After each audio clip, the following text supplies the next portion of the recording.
Pura-pura lumpuh. Episode 41. Menginginkan lebih. Karya Via Raya. Setelah melihat Prita masuk ke dalam kamar, Firas langsung melepaskan pelukan Indira. Namun Indira tidak membiarkannya begitu saja. Ia terus merangkul Firas hingga membuat sang empu geram dan mengepaskannya begitu saja. "Sakit sayang, kamu ini apa-apaan sih? Aku kan kangen sama kamu," keluh Indira setelah mendapatkan perlakuan buruk dari Firas. "Seharusnya aku yang tanya, kamu ngapain meluk-meluk aku? Aku itu bukan siapa-siapa kamu lagi dan sekarang aku adalah siapa-siapa istriku. Dan hanya istri aku aja yang boleh meluk aku. Kamu dengar itu?" bentak Firas. "Stop, udah cukup bercandanya sayang. Sekarang aku udah pulang. Udah saatnya aku nerima lamaran kamu dan kita menikah," kata Indira mengulang kata-katanya waktu itu. "Menikah katamu?" "Terlambat kamu lihat cincin ini. Ini adalah cincin yang istriku sematkan ketika aku melamarnya dan menikahinya," lanjut Firas sambil menunjukkan cincin yang ada di jari manisnya. Indira tidak akan mudah percaya. Bagaimana mungkin Firas bisa melupakannya dan menikah dengan wanita lain? Tentu saja tidak.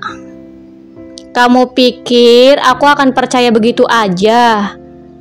"Tidak, Firas. Terserah kamu mau percaya atau tidak. Itu hak kamu dan aku tidak akan pernah melarangnya," balas Firas tidak peduli. Baiklah, lalu di mana istrimu sekarang?" Indira ingin melihat seperti apa sosok Prita. "Memangnya kamu tidak melihat wanita yang dari tadi duduk di depan kamu? Cantik kan? Bahkan jauh lebih cantik daripada kamu," jawab Firas tersenyum sinis. "Bukannya dia itu keponakan kamu?" "Siapa bilang? Dia itu Prita Laura, istri aku," tegas Firas. "Tapi dia masih kecil, Firas. Dan kenapa tidak ada satu foto pun pernikahan kalian di sini?" tanya Indira sambil mengedarkan pandangan. "Emangnya kenapa kalau dia masih kecil? Lagian aku sama dia saling cinta. Dan kata siapa tidak ada foto pernikahan kami? Tentu saja ada di kamar kami.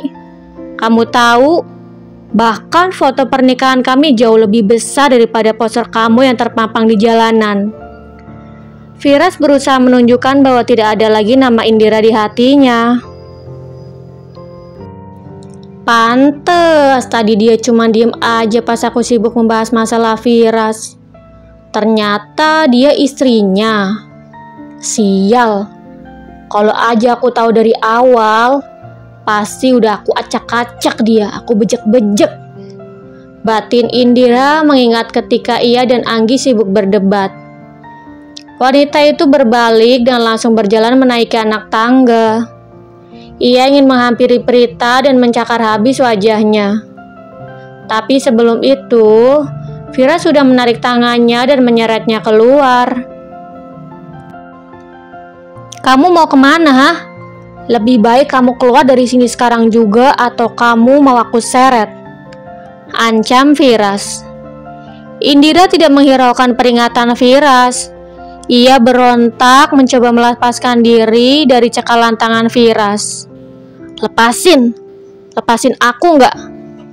teriak Indira sambil sesekali menatap ke atas. "Gak akan sampai kamu mau keluar dari rumah aku," jawab Firas sambil menarik tangan Indira kuat-kuat dan berjalan keluar. Oke, aku pergi. Tapi lepasin aku dulu," pinta Indira. Setelah Firas melepaskan tangannya, Indira justru berlarian menaiki anak tangga. Dengan sigap, Firas langsung mengejar dan menarik tangan Indira kuat-kuat. Jika bertahan lama, mungkin tangan Indira akan memerah hingga membekas. Au, sakit Firas. Lepasin tangan aku. Aku janji deh, aku akan pergi sekarang juga. Pinta Indira kesakitan. Tanpa menghiraukan ucapan Indira, Firas menarik tangannya dengan keras. Setelah sampai di depan pintu, ia langsung mempaskannya hingga tersungkur di lantai. Dan lututnya terlihat mengeluarkan cairan merah. Firas membanting pintu dan bergegas menguncinya. Ia mengatur nafasnya dan pergi ke dapur. Ia meminta Surti untuk mengantarkan Anggi ke kamar tamu yang sudah disiapkan. Kemudian ia berjalan menaiki anak tangga diikuti oleh Surti di belakangnya menuju kamar utama. Firas mengetuk pintu terlebih dahulu sebelum akhirnya ia masuk ke dalam. "Kamu jadi nginep, Nggi?" tanya Firas menatap ke arah sofa. "Jadi Om, tadi sore aku udah izin kok sama Ibu," sahut Anggi.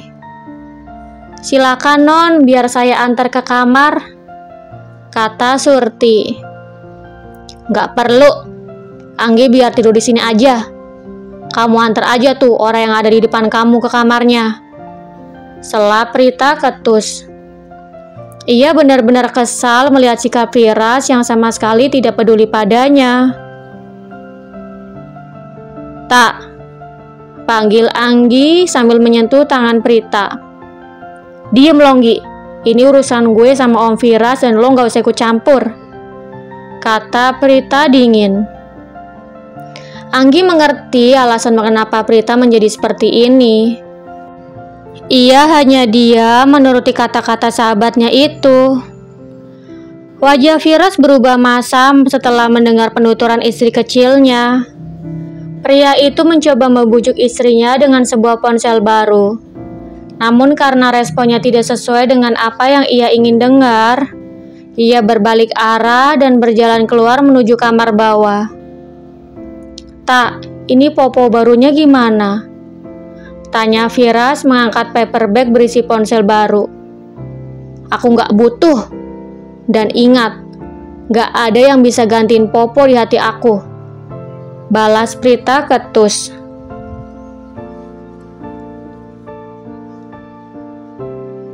"Tapi aku boleh kan tidur di kamar ini?" tanya Firas menunjukkan wajah memelas. "Surti, antar Om Firas ke kamar bawah," kata Prita memerintah. Dengan langkah gontai, Firas keluar dengan berjalan menuruni anak tangga menuju kamar bawah. Ia tahu apa yang harus ia lakukan agar Prita mau memaafkannya. "Semua ini gara-gara Indira," lirih Firas sambil mengepalkan tangannya kuat-kuat dan menggertakkan giginya. "Surti, panggil semua orang yang ada di rumah ini termasuk petugas keamanan," ujar Firas memerintah.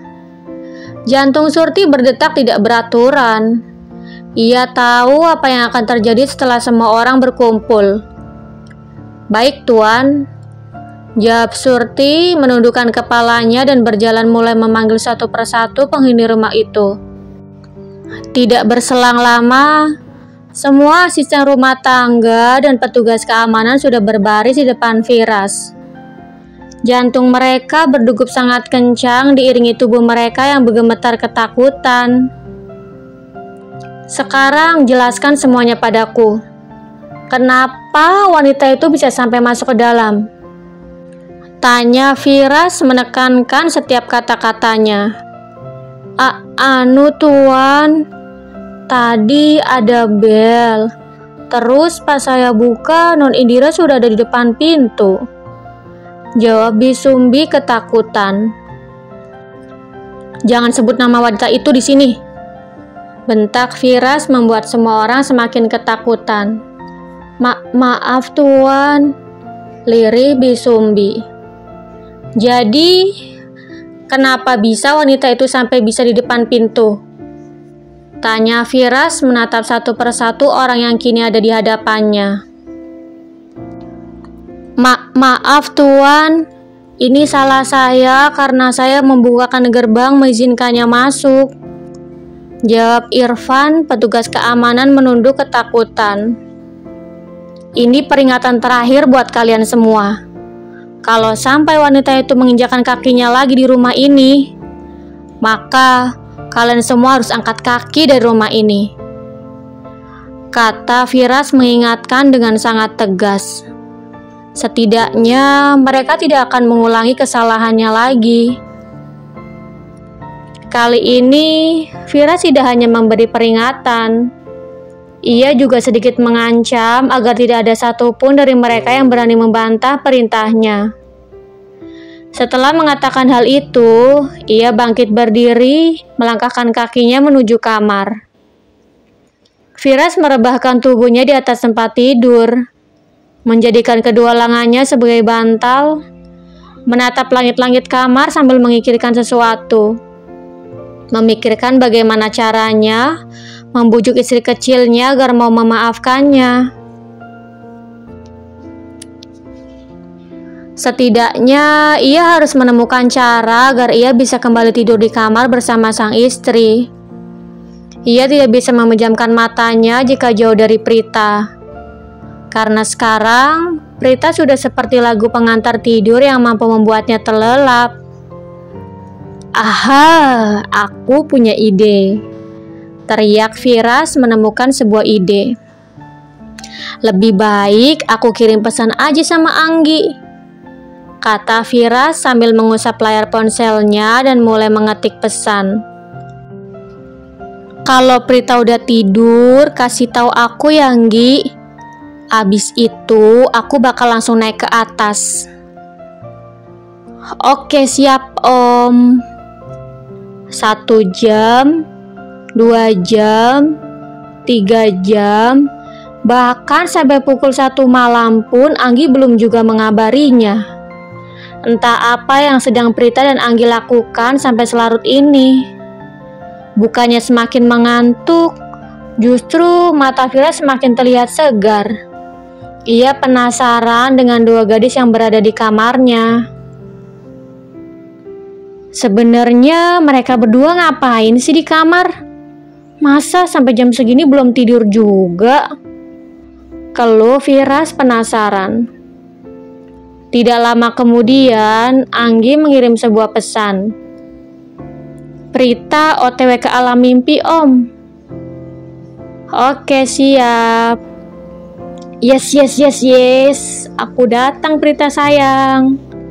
Kelakar Firas penuh kegembiraan. Pria itu sudah tidak sabar ingin segera sampai di kamar. Ia sampai berlarian menaiki anak tangga. Hampir saja ia terpeleset jika pijikannya tidak seimbang. Ketika sampai di depan pintu, ia mengendap-endap masuk ke dalam. Ia mendapati Anggi sedang berbaring di samping Prita.